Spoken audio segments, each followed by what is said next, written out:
There is a specific contradiction built into the process of psychological recovery. After years of fighting to survive trauma and doing the grueling work to put yourself back together, you expect a homecoming. Yet for many, the result is not a celebration, but emotional exile from the people they love most. In my own life, this change came through the disciplined, studied use of psilocybin mushrooms. This was a second chance at life necessitated by a bone-deep exhaustion, the kind that comes from trying to survive in a world where you feel constantly half asleep. This path required a rigorous willingness to sit with memories, conditioning, and fears that had been suppressed for decades. It prioritized honesty over comfort. It forced an inventory of grief, replacing old survival mechanisms with a grounded sense of self. But when I stopped bending to the old wounded patterns, my family didn't see progress. They saw a threat to the equilibrium they had relied on for years.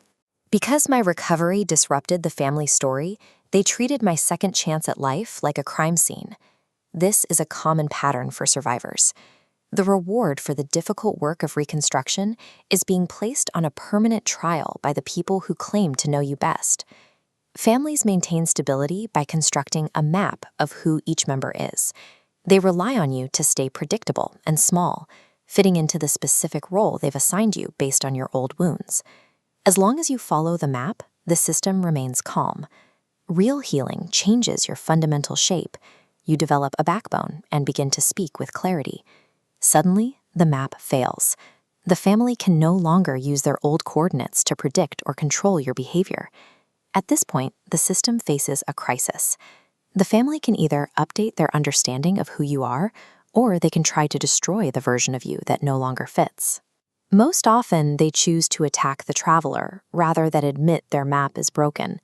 The attack usually begins with weaponized ignorance. A family takes a single complex word, like mushroom, and strips away the context of study, trauma-informed therapy, and discipline. They use that one word to build a cage and initiate a trial. From there, gossip takes over. One person misunderstands a choice, another adds a motive, and a third decides they know your character. These half-truths are more effective than outright lies because they carry just enough reality to survive within the family circle. I call this the flowers of blame. Tiny fragments of repeated misunderstanding and fear gather until they bury the individual. Eventually, you aren't standing before a single accusation. You're standing in an entire field of other people's projections. To an outsider, the sheer volume of these stories looks like proof. They assume that if a field is full of these flowers, there must be a valid reason they were planted in the first place. But a reputation is often just a record of what people were willing to believe. Gossip provides the emotional reward of moral judgment without requiring the difficult work of actually understanding the person being judged. The family protects their old story by mislabeling your new healthy behaviors. If you set a boundary, they call it arrogance. If you speak your truth, they call it instability. While they may claim to be acting out of love, their actions reveal a different motive. True concern manifests as questions and a humility that listens.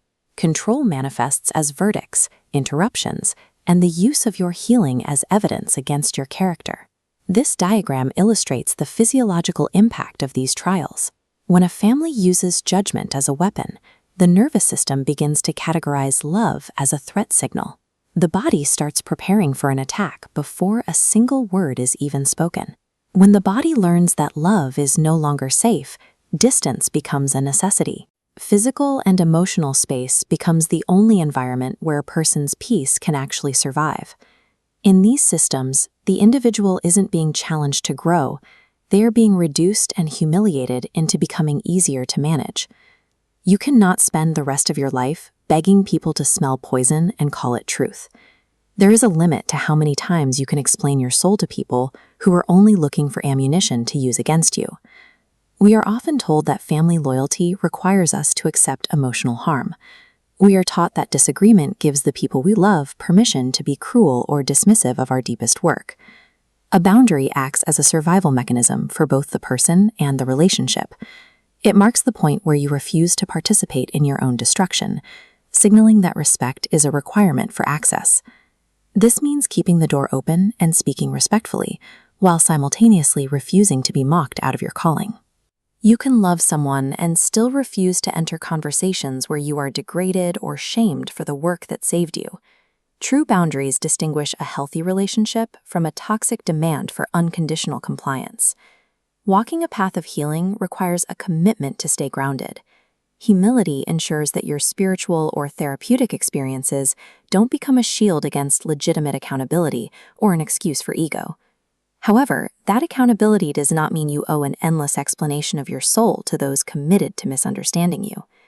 There is a tragic compassion in realizing that those judging you are often just holding poisonous flowers they inherited. They repeat stories and fears because they don't have the tools to process the change they see in you. You are not the story told about you in your absence. You are the living, breathing person who survived the very things they refuse to understand. True healing is the courage to stand in the middle of that field of blame, recognize that the poisonous stories aren't yours to water, and choose to continue your life regardless.